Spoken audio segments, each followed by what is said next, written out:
Hi, welcome to your 4-4 flip video. 4-4 is called subtracting integers, and just a gentle reminder just how 4-2 was adding integers and then 4-3 was adding rational numbers. 4-4, 4-5 does the same pattern. So 4-4 is subtracting integers, 4-5 will be subtracting rational numbers, okay? So it's the ideas that we use now that will help us build into the more complex rational numbers in 4-5.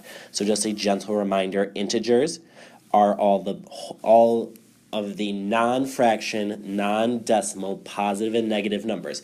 So it's the whole numbers, which is the natural numbers plus 0, so 0, 1, 2, 3, 4, 5, all the way up to infinity, and then the negatives of those, so -1, -2, -3, all the way down to negative infinity. Okay, so no decimals, no fractions, those are our rational numbers, but these, just 4-4 is just talking about subtracting integers. So we have two categories here, adding a negative and subtracting a negative, and I know you're thinking, well, if I'm subtracting integers, why are we talking about adding a negative? And we'll see that in a second. So I think the easiest way to see this is to look at number lines and just do some problems, and then patterns start to arise. So I'm just going to do that. So let's first start off with adding a negative. So I have my number line down there, and here's a sample problem. We'll start off nice and easy, 6 minus 7. And I know in your brain you're like, well, 6 minus 7 is -1, done. Wow, that was easy. Let's look at the number line because we're going to find the pattern. So what do? You start off at 0.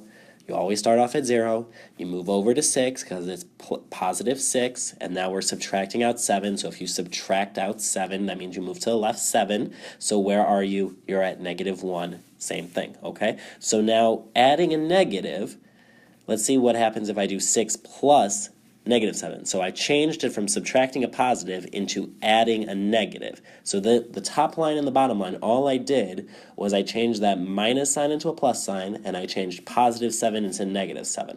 So let's go through the number line for that. Well, you start off at 0. It's still positive 6, so move over to 6. And now we're going to add -7. Well, if I'm going -7, that's 7 to the left. Where am I? I'm also at -1. Okay, so what can we say based off this pattern? Subtracting the positive is the same as adding the negative, and I put an asterisk around the negative because the negative really is the opposite, because right here we have 7 and -7. -7 isn't the negative of 7, it's called the opposite of 7. And just a reminder, the opposite is a number, so like x times -1. So this would be 2 and -2. Oop. So these are additive inverses, all right, 3 and -3, all right. So x times -1, x and -x. So these are opposites, okay? So subtracting the positive is the same thing as adding the opposite. So let's look at some examples. 23 minus 5 is the exact same thing as 23 plus -5, which is 18. 39 plus -13, so notice that here it was up here, subtract a positive, then add a negative. You can do the same thing, but in reverse order. So add a negative changes into subtract the positive, so 39 plus -13 is the exact same thing as 39 minus 13, which is 26, all right? And then 1,000 plus -300 is the exact same thing as 1,000 minus 300, which is 700, all right? So I think the goal here is to pick a setup that makes it easier for you to do the problem, okay? So for example, the last problem, 1,000 plus -30, you don't want to draw the number line out for that. And I think even conceptually thinking about it as 100 plus 1,000 plus -300, that's a little confusing. But if you do 1,000 minus 300, I think that's a little bit easier to think about, because you know 1,000 minus 300 is 700. All right. Same thing with the second one, 23 or 39 plus -13, you know, what does that really mean? I think it's easier to think about as 39 minus 13, because then you do 3 minus 1 is 2. which is the 2 and the 26, and then 9 minus 3 is 6, which is the 6 and the 26. You know, sometimes it's better to have it, not better, I think it's easier to see patterns in one form or another form given the scenario, so you should be able to rotate between them equally well.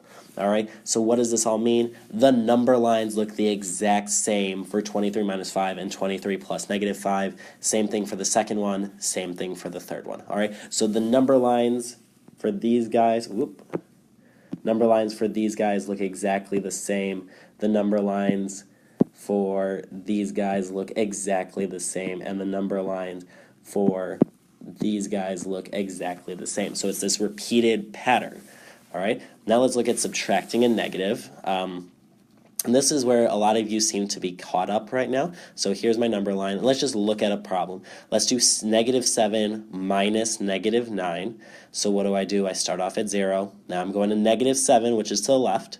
Now I'm going to subtract out negative 9. So I know if I'm subtracting, I'm going to the left, and if I'm going negative, I'm going to the left. So what happens if you go subtracting a negative? Well, you kind of think like two lefts make a right. Like two wrongs make a right, don't make a right is the saying, but you know, two lefts here make a right.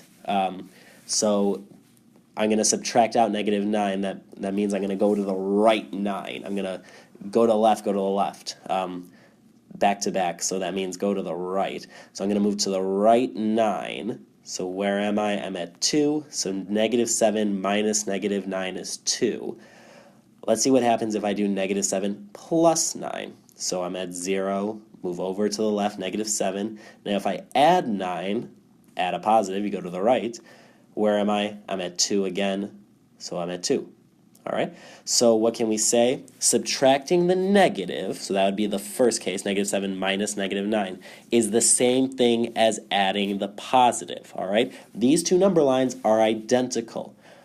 So I can change around subtracting a negative into adding the positive, okay? I think about it like this.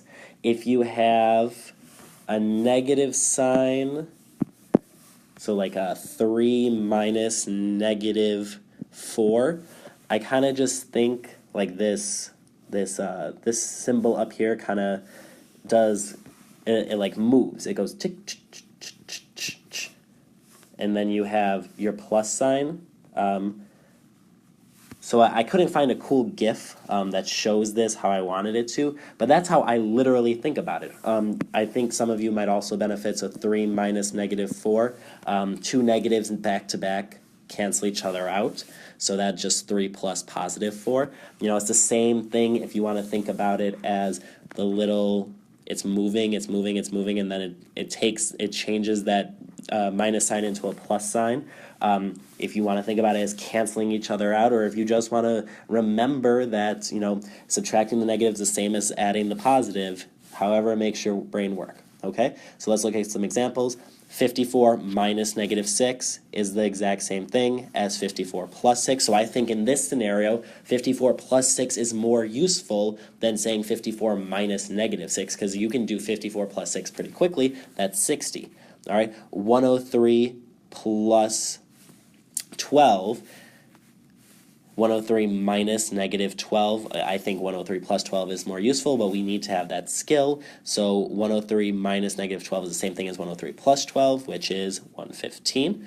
All right, and then 2,136 minus negative 4 is the same thing as 2,136 plus positive 4. And you'll notice that there are no like little positives over there, and that's because you would never, like if I told you to write the number 3, you wouldn't write plus 3, like positive 3.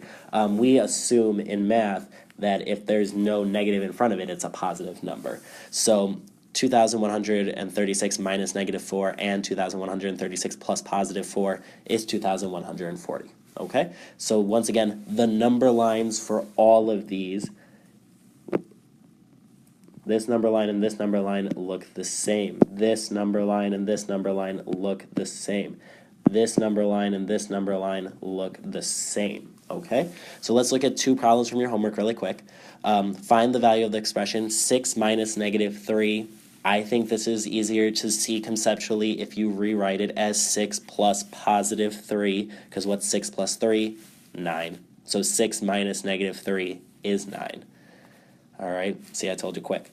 Man entered an elevator. Elevator ascends 6 floors, so ascends means increase, go up. Elevator descends 14 floors. Descends means go down, decrease.